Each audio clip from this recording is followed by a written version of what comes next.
your faith has to survive your worst day, not your best Sunday. So I'd imagine that you're one of two men. You're the guy that feels nothing when you pray. You feel like something's missing. You don't feel like you are being heard. And you really wonder what you're even doing, wasting your time trying to talk to a God that isn't really there. Maybe you're going to church out of habit, not hunger. Maybe you really wonder if there's any answers out there for you. And if you were to think about your resume for God, it would mostly be a blank page. That's not failure, that's honesty. And that's a good starting point. Or you're one of those guys who's optimized everything. Everything has a place, everything has a purpose, except God. Your soul doesn't have that sense of optimization. You might have a morning routine where you journal, where you pray, where God is a box that you check day after day after day. Your resume for God looks like a LinkedIn profile. It's impressive but empty. So how do you change that? For one thing, recognize some of your beliefs about God are not yours, they're inherited.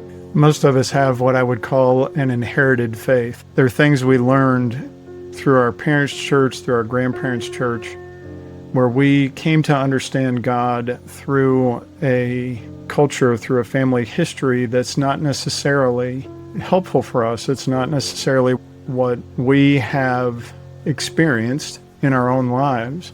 And so what's been handed down to us may not work when we need it to, because we haven't tested it, we haven't tried it out. While it's great that our parents and grandparents took us to church and introduced us to some form of spirituality, what is not helpful is the fact that we still haven't made it our own. Something like 24% of men actively practice their faith, and I think a reason behind that is it's not their own. They go to church, they hear things that sound familiar, but they don't know if they can really trust what they're being offered. In many of the places I've experienced Christianity, the idea of taking it further than an intellectual interaction is very rare. There are things you read on a bumper sticker. God is good all the time, and all the time God is good. But what you really feel is something far different than that. And how you interact with God is to put on a smile and go through the motions and maybe feel empty. And so how did that change for me? Here's how that changed. I asked God, sitting outside, I said, I need to know that you love me. I need to know that you're there. I need to know that there's a connection beyond all of this stuff I've put in my head, because he's not an intellectual pursuit. Spirituality should be something that we experience. And so in trying to connect with God, I asked him, show me something so that I know that you're there. And then I paid attention. I kept my eyes open for him to show up. And here's what happened. I was driving to a meeting. It was just heading toward dusk, so it was kind of dark. And as I'm driving along, normal street, there's a park on one side of the street, and out of this park blows a little plastic bag. And my first thought was, that sucks. I hate it when those plastic bags, they go blowing around town. But as this bag blew in front of my car, I found a spot right in the middle of the road. And this all happened in a few seconds, but it was such a clear thing that I can remember the details. And so as the bag blew in front of the car and blew to the center of the road, the handles on the bag went straight up in the air. And the bag proceeded to spin 3 or 4 times right there in the middle of the road while I was watching it, while I was driving, and then it took off.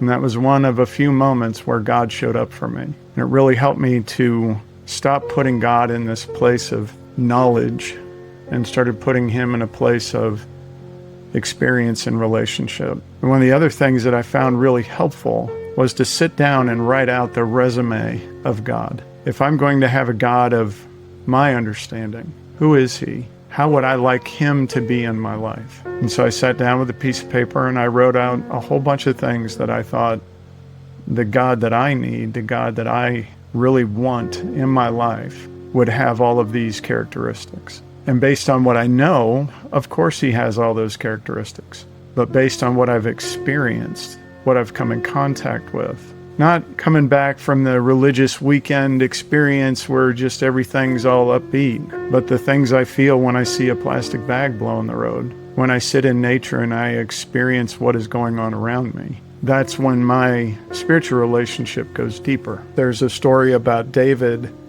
when he and his men are hungry and he's running from Saul, and the person running the synagogue, what he says is, the only weapon I have here for you is the sword of Goliath. And David then has the memory of how God had come through for him before. And so for me, that same thing is true. I have that story that I can reference, and I can say, that's where I saw God that day. That's where I made that deeper connection with him. When those storms get more fierce, I have an anchor. I have something that's keeping me grounded that I didn't have when it was just me and my own willpower. You have to have a faith that sees you through the worst days of your life, not the best Sundays of your life. So a good practical step is to write out that resume for God. 30, 40 ideas of the God you would want in your life. For the next episode, we're going to be talking about self-awareness and self-acceptance, another key piece of being able to move through these storms. Go take the assessment. Go to stormreadymen.com and take the assessment on the page and begin working on those deeper roots.